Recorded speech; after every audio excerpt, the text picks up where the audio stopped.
Olá, meus amigos. Boa noite a todos. Sejam bem-vindos a mais um programa nesse canal abençoado, Espiritismo na Prática.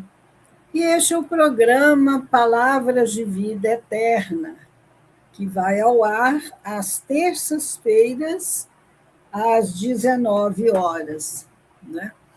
Então, a gente faz reflexões em torno do Evangelho de Jesus à luz da doutrina espírita. E este é o nosso primeiro programa do ano de 2026.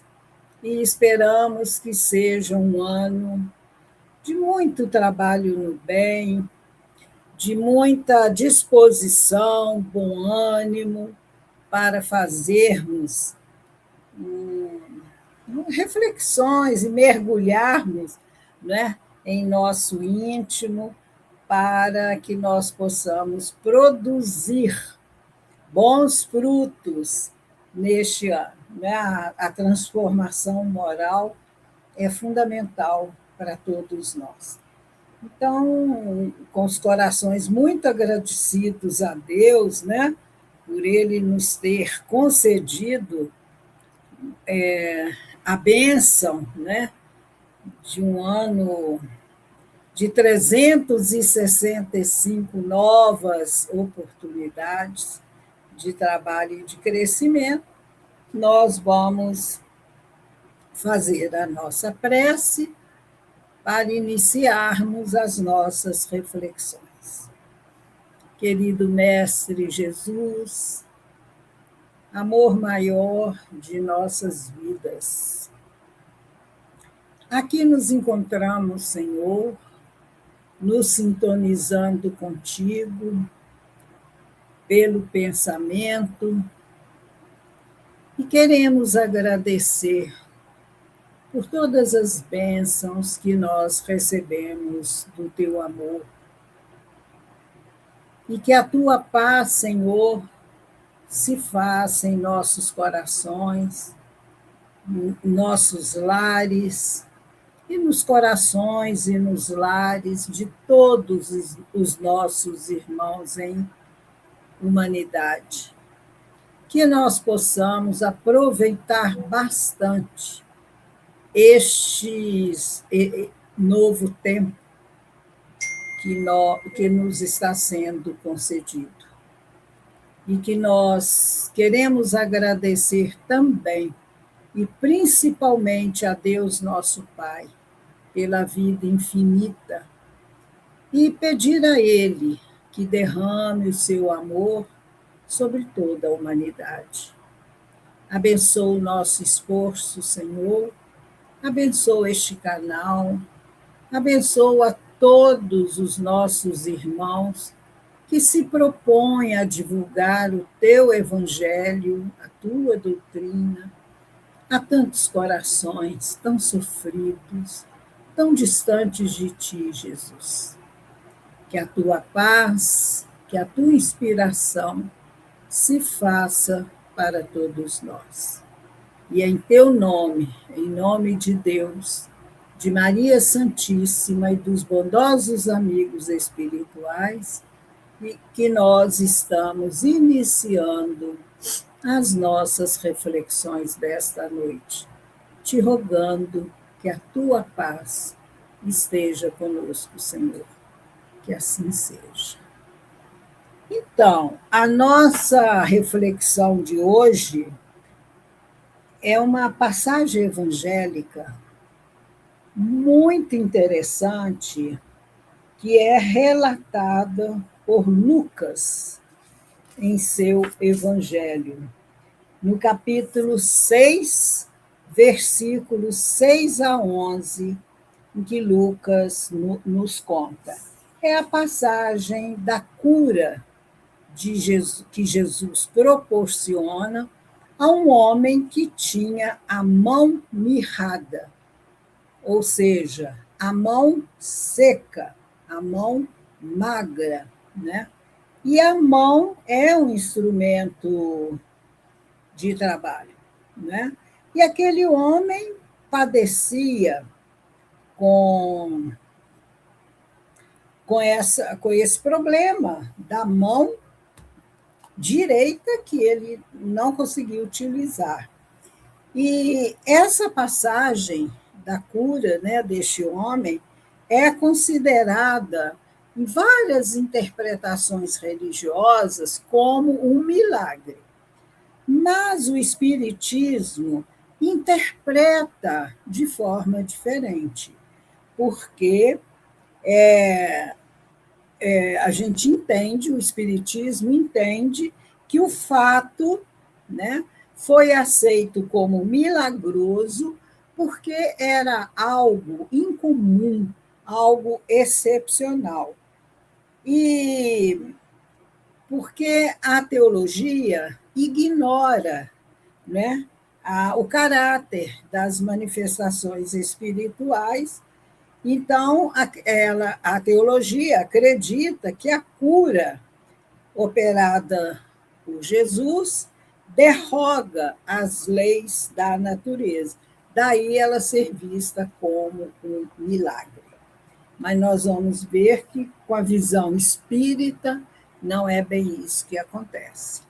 O texto evangélico, a gente vai ler, eu gosto muito de ler o texto evangélico, porque é tão lindo, né, o texto.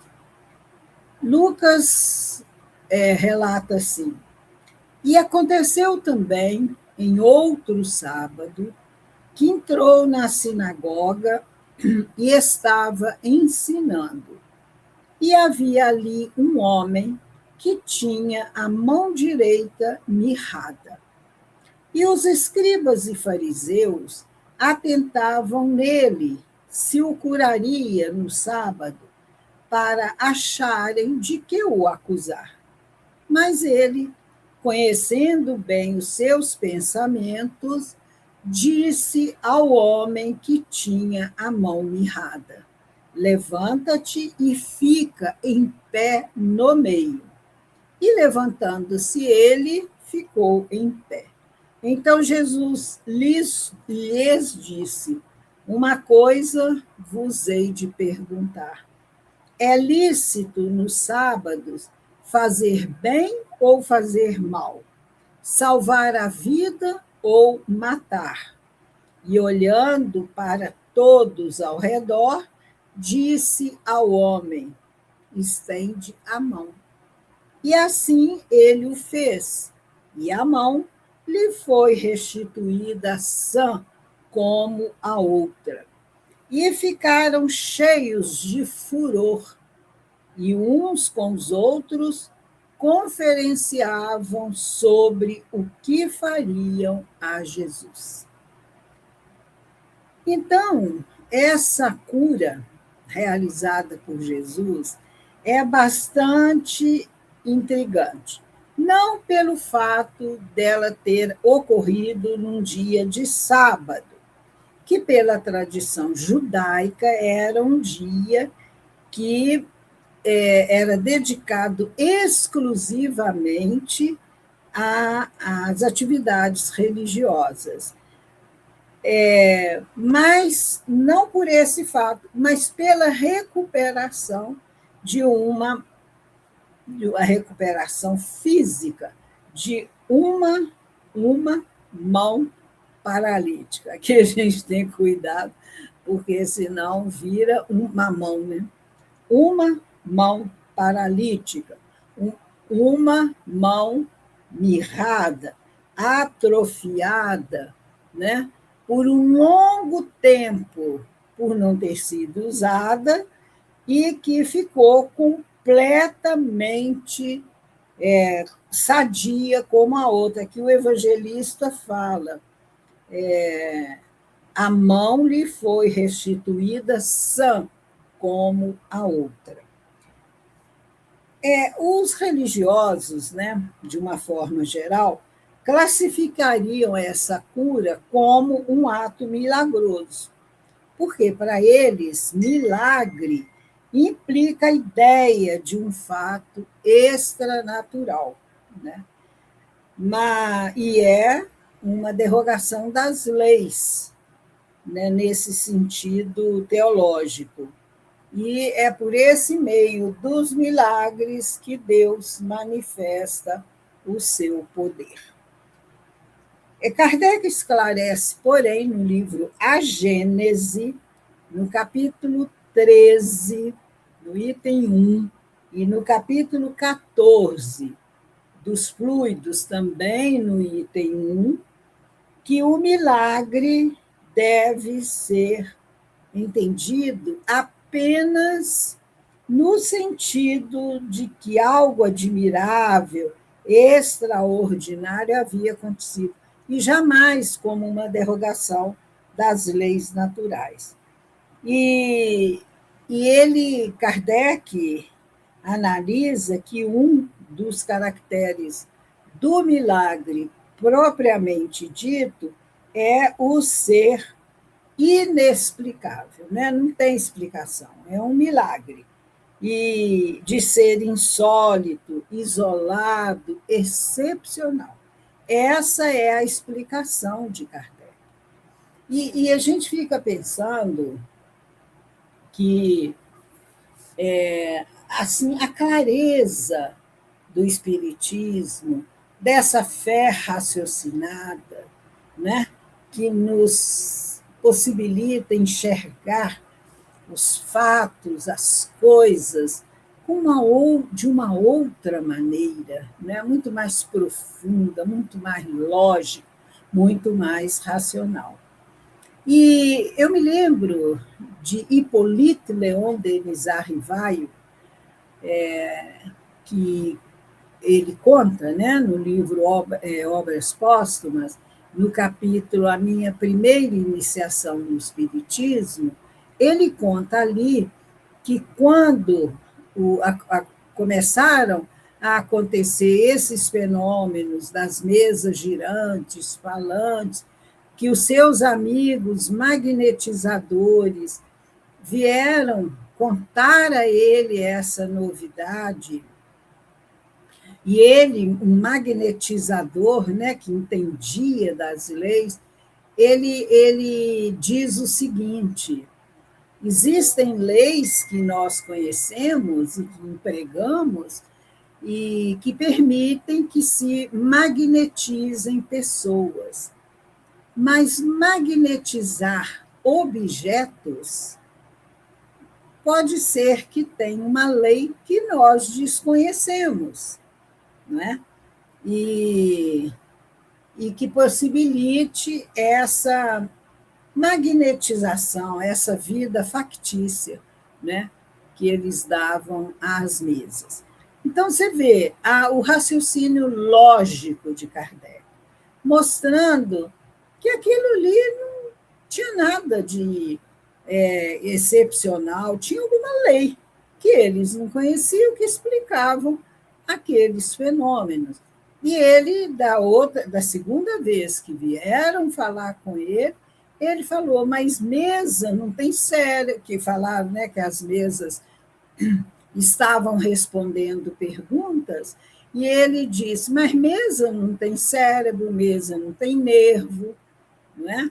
Então, é uma história que não dá para levar a sério, né? Até que ele foi à reunião na casa da senhora Plena Maison e observou os fenômenos e concluiu que eram inteligências que estavam ali por trás respondendo aquelas perguntas, porque as perguntas eram perguntas que mereciam respostas inteligentes desses espíritos, né? Então, gente, o milagre existe porque nós desconhecemos as leis que regem esse fenômeno. Kardec vai explicar isso. E quando acontece o fenômeno, espontaneamente, ou quando a gente entende que ele está submetido a uma lei, a lei, conhecida ou não por nós, já não pode haver milagres. Então, Jesus, por efeito da sua poderosa vontade, pelo imenso, intenso amor ao próximo, ele aplicava os seus fluidos altamente purificados no perispírito do doente. E o doente, por sua vez,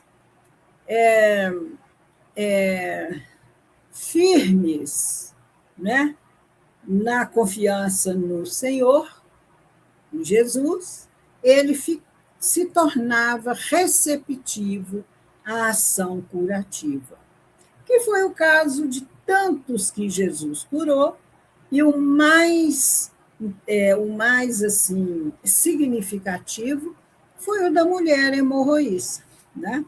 Que recebeu aquele fluido, né? Que Jesus disse: alguém me tocou, eu senti sair de mim uma virtude. Eram os fluidos curadores que a mulher, com a sua fé extraordinária, atraiu para si, né? E ficou curada. Quando nós estamos no centro espírita e que vamos tomar um passe, quando nós temos a fé firme, uma confiança que nós vamos receber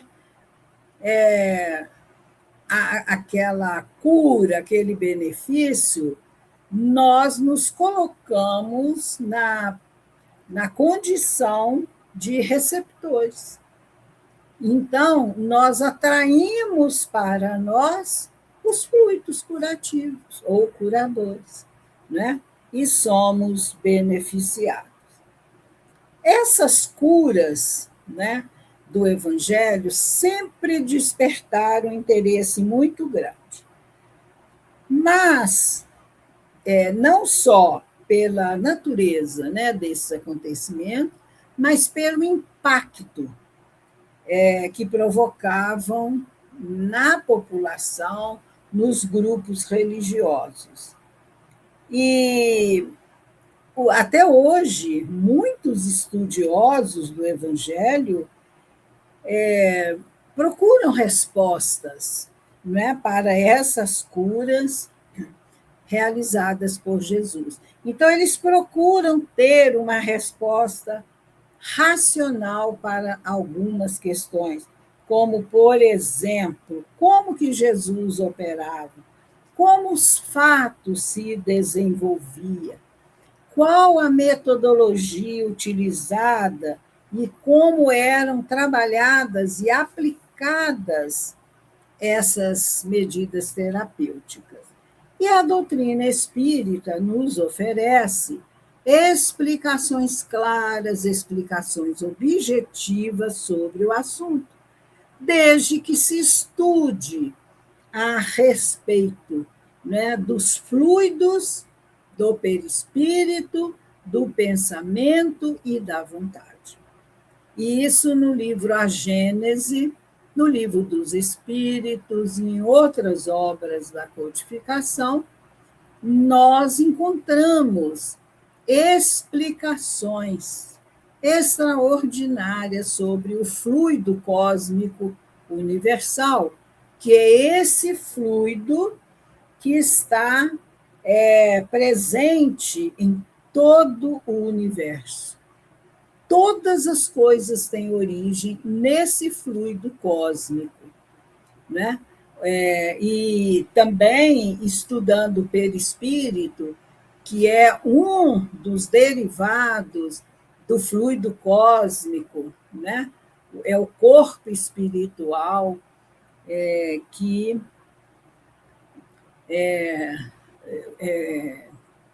é extraído, vamos dizer, do fluido cósmico, né? E que é o intermediário do espírito para agir na matéria, porque o espírito não consegue atuar diretamente na matéria. Então, ele precisa de um intermediário que é o perispírito. O perispírito é que proporciona que aconteça todos os fenômenos mediúnicos. Se não houvesse perispírito, não haveria fenômeno mediúnico, porque o espírito não consegue atuar diretamente na matéria.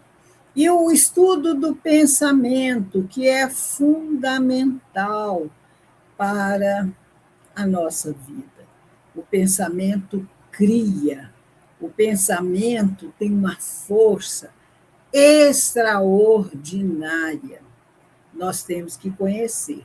E a vontade que é uma das potências da alma, como diz Leon Denis, e a vontade é que impulsiona o fluido, que impulsiona o nosso pensamento, as nossas ações. Então, é muito importante nós estudarmos esses assuntos. E no caso de Jesus, ele realizava as curas por ele mesmo. Ele não tinha intermediário. Diferente do que acontece aos médiuns curadores, que precisam, que não curam, né? Mas eles são, quem aplica o passe são os espíritos, o médium é aquele plugue da tomada, ele é um intermediário, né? E quem cura é a própria pessoa que se cura, porque Jesus dizia para as pessoas, quando ele curava as pessoas, a tua fé te curou, ou a tua fé te salvou. Então, a própria pessoa é o elemento principal, é o instrumento principal da sua cura. E Jesus não precisava de intermediários, ele é o médium de Deus, ele possui todas as mediunidades. Então, ele agia por si mesmo, em virtude do seu poder pessoal, né? E nós, encarnados, os médiuns, temos também esse poder, essa força, né? Que nós podemos utilizar. Só que nós não conseguimos agir sozinhos, nós necessitamos do auxílio dos espíritos. E as qualidades fluídicas de Jesus lhe conferia uma imensa força magnética. E essa força era aumentada pelo incessante desejo de fazer o bem. Então, o texto, né, evangélico diz que essa cura foi realizada no sábado. E aconteceu também em outro sábado. E Jesus mostra que com essa prática, né, ele estava sempre curando no sábado, ele mostra que era absurda aquela tradição judaica de que só se faria o bem em dias específicos. Daí ele contrariou a norma, né? E provocou muitas reflexões e inquietações, né? Discussões. Então, ele queria combater essa ideia arraigada dos judeus, presas a essa interpretação literal e equivocada a respeito da lei de Moisés, da determinação de Moisés, quando ele diz: 6 dias trabalharás e farás toda a sua obra, mas o 7º dia é o sábado do Senhor teu Deus, de que ele não deveria fazer nada, nem ele, nem o servo, nem a serva, ninguém. Então, Jesus fazia questão de promover as curas no sábado, para que era uma forma dele protestar contra o rigorismo dos fariseus no tocante à guarda desse dia. E Jesus queria mostrar que a verdadeira piedade, caridade, não é a observância das práticas exteriores, das formalidades, mas sim nos sentimentos que nascem do coração. E ele sempre justificava dizendo: meu pai não cessa de trabalhar até o presente, e eu também trabalho incessantemente. Isso quer dizer que Deus não interrompe as suas obras, nem sua ação sobre as coisas da natureza em dia de sábado. E essa interpretação geral, radical, né, literal da Bíblia, o Espiritismo explica isso no livro A Gênese, né, que Deus criou o mundo em 6 dias e descansou no sétimo. Esse dia aí não é o dia de 24 horas, é um tempo. E esse tempo, cada dia, né, entre aspas, equivalia a uma era da humanidade. Então, cada dia equivalia a milhares, milhões de dias, né? Porque o mundo não se fez cada hora em um dia.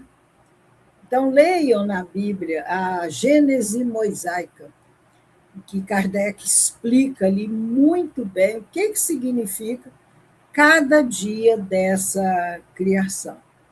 E essa expressão que Jesus entrou na sinagoga, estava ensinando, e havia ali um homem que tinha a mão mirrada, mostrou para nós, né, que ao entrar na sinagoga naquele dia, naquele sábado, Jesus mostrou que a pregação deveria ser ilustrada com um exemplo que demonstrasse de forma efetiva que o bem deve ser realizado a qualquer dia, a qualquer hora. Então, o local, a sinagoga, era o local onde aconteciam as reuniões da comunidade, onde se estudavam as escrituras e executavam as práticas religiosas. Então, era um ambiente propício para Jesus ensinar e demonstrar os valores espirituais e morredouros que todos nós devemos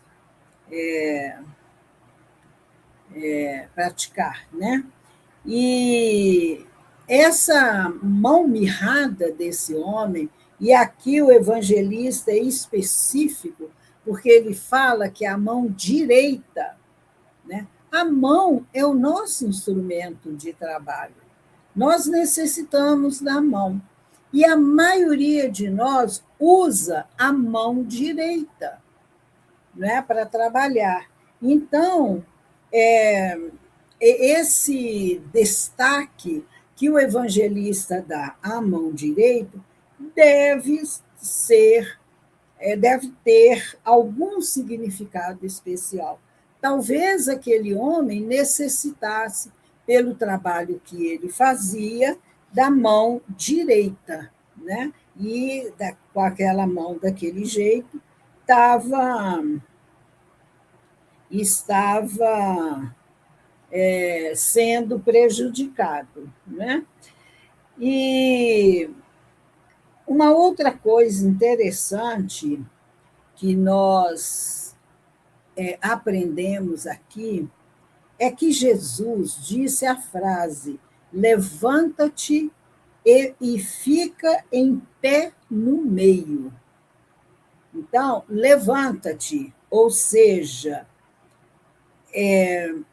quando nós nos dispomos a receber algum auxílio ou a trabalhar no bem, nós temos que estar de pé, nós temos que levantar.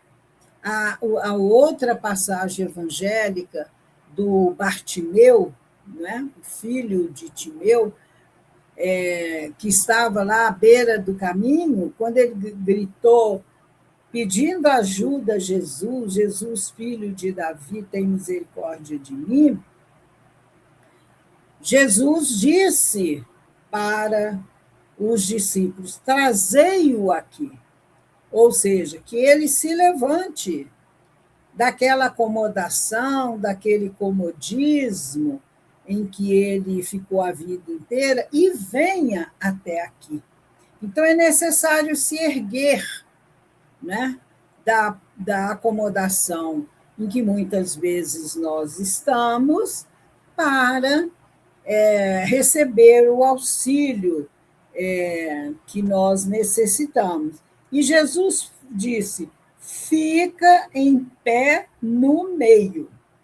Isso aqui, levanta-te, fica em pé no meio, mostra a autoridade de Jesus.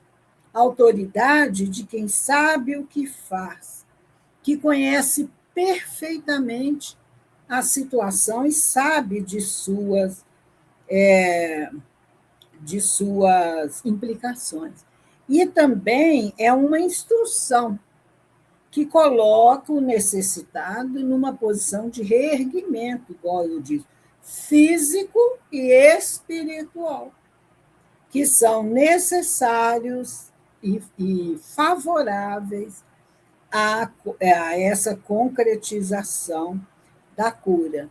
E sob a autoridade moral de Jesus, a personalidade firme, amorosa, o doente imediatamente se pôs de pé para receber a cura, né? O atendimento. E então Jesus lhes disse, aí perguntou para os escribas e os fariseus, é lícito nos sábados fazer o bem ou fazer mal? Salvar a vida ou matar? Então, Jesus estava mostrando para eles que o bem é para ser feito em todos os momentos da nossa vida. E numa outra passagem evangélica, ele vai falar, qual de vós, cuja ovelha cair num buraco, ou um boi, vocês vão deixá-la lá morrendo, porque é sábado, ou vão tirá-la? Porque a ovelha custava caríssimo, né? E eles não iam deixá-la morrer. E Jesus, aqui nessa passagem também, quando Jesus diz, estende a mão, e a mão lhe foi reconstituída, né? Totalmente, aqui a gente pode entender como uma atrofia provocada por ação obsessiva. Aí, cessada a ação obsessiva, que Jesus afastou essa ação, a mão ficou curada. Os obsessores conhecem inúmeras táticas, inúmeras técnicas obsessivas, e eles sabem, né, como agir. E nós sabemos que as moléstias têm causas espirituais com reflexo no corpo físico, né? E aí o evangelista termina dizendo, e ficaram cheios de furor, e uns com os outros conferenciavam sobre o que fariam a Jesus. Então, esses fariseus, esses escribas que ali estavam, eles perderam a oportunidade que Jesus lhes dava de aproveitar, de aprender a lição. E o jogo, né, das conveniências, o orgulho, falou mais alto. E porque eles ficaram cheios de furor e ficavam pensando o que fariam com Jesus. Então, gente, essa é a passagem evangélica. E nós tiramos uma lição muito importante, né, dessa passagem, que nos leva a pensar que como nós estamos utilizando algumas possibilidades que nós tínhamos e que, com o decorrer do tempo, elas vão mirrando, vão deixando de existir. Toda hora eu olho aqui para o lado, porque eu faço umas anotações, senão eu me perco. E aqui, quando Jesus fala com o homem, levanta-te, é uma ação imprescindível, importante, imperiosa, né, para aquele que quer sair da dificuldade em favor de dias melhores. E esse verbo levanta expressa a ação. E nossa situação de dor não é definitiva, mas nós podemos mudá-la e praticar ações contrárias ao que nos levou ao sofrimento. E a pessoa, aquele homem com a mão mirrada, estava numa situação desfavorável. E para que o Cristo operasse em seu benefício, era necessário que ele tivesse em estado de receber de predisposição. E aqui a última frase que ele diz que o homem, que os escribas e os fariseus ficaram tomados de grande fúria, e que eles estavam pensando o que eles fariam com Jesus, a gente traz esse ensinamento para os nossos dias. Jesus está presente em nossas vidas. O que nós fazemos com Jesus? Como é a presença de Jesus em nossas vidas? Nós fazemos por merecer a companhia do Mestre? Porque muitas vezes na prece nós falamos, fica conosco, Senhor. Ele está sempre conosco. Nós é que deveríamos pensar assim, eu vou viver de tal forma que eu vou dar condições de eu me colocar ao lado de Jesus, bem próximo a Ele, com o esforço da minha vivência do Evangelho. Então, gente, como estão as nossas mãos? Mãos mirradas? Mãos secas? Mãos fechadas? Quando nos pedem ajuda para auxiliar os necessitados, por exemplo, do centro espírita, ou outras pessoas necessitadas, nós fechamos a nossa mão? Quando nos dizem, me dá 1 quilo aí de mantimento para ajudar uma família necessitada, e a pessoa fecha a mão, fecha o coração, e diz, eu não posso, eu ganho tão pouco, Eu estou num aperto financeiro muito grande, mãos mirradas.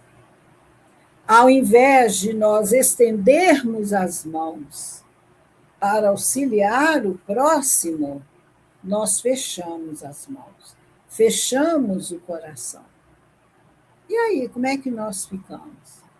Como estão as nossas mãos? Iluminadas pela prática, pelo trabalho no bem, ou fechadas numa atitude de orgulho, de má vontade, de ausência de caridade, de empatia e de fraternidade? Então, todas as lições do Evangelho são atualíssimas. E Emmanuel, no livro Fonte Viva, no capítulo 174, Emmanuel diz que aquele homem estendeu a mão para ser curado por Jesus e Jesus não colocou nas mãos dele bolsas de ouro nem fichas de privilégio. Ele curou aquele homem, ou seja, ele devolveu-lhe a oportunidade do serviço. É um grande ensinamento para nós, não é? Então vamos pensar nessas lições preciosas do Evangelho, né? E colocar em prática. Estender sempre as mãos. Tem uma música antiga que fala: fica sempre um pouco de perfume nas mãos que oferecem rosas, nas mãos que sabem ser generosas. E é isso. Nós vamos chegar no mundo espiritual, como estão as nossas mãos? Mãos de luz, mãos no serviço do bem, ou estaremos com a mão mirrada, seca, fechada no egoísmo, na ausência do amor e da caridade? Então é para nós pensar. Então nós vamos fazer a nossa prece, agradecendo a Jesus por mais esta oportunidade, que Ele abençoe o nosso esforço, que Ele derrame o seu amor, as suas mais ricas bênçãos de amor, de paz e de luz sobre toda essa humanidade sofredora. Que nós, Senhor, possamos ter disposição para o trabalho, que nós possamos estar sempre com as mãos operosas, mãos que abençoam, mãos que acariciam, mãos que dão passe, mãos que as pessoas podem segurá-las quando estão numa situação de fragilidade. Que nós saibamos compreender, Senhor, e meditar nessa passagem tão rica do teu Evangelho. E é em teu nome, Jesus, pedindo pela paz no mundo, pela paz nos lares e nos corações, com os corações profundamente agradecidos por mais esta oportunidade, que nós encerramos este programa Palavras de Vida Eterna. Que assim seja, Senhor. Muito obrigado. Então, meus amigos, muito obrigado. Que nós possamos ter aproveitado essas singelas reflexões, né? E que nós possamos vivenciar o Evangelho de Jesus. Muita paz, uma ótimo ano para todos nós.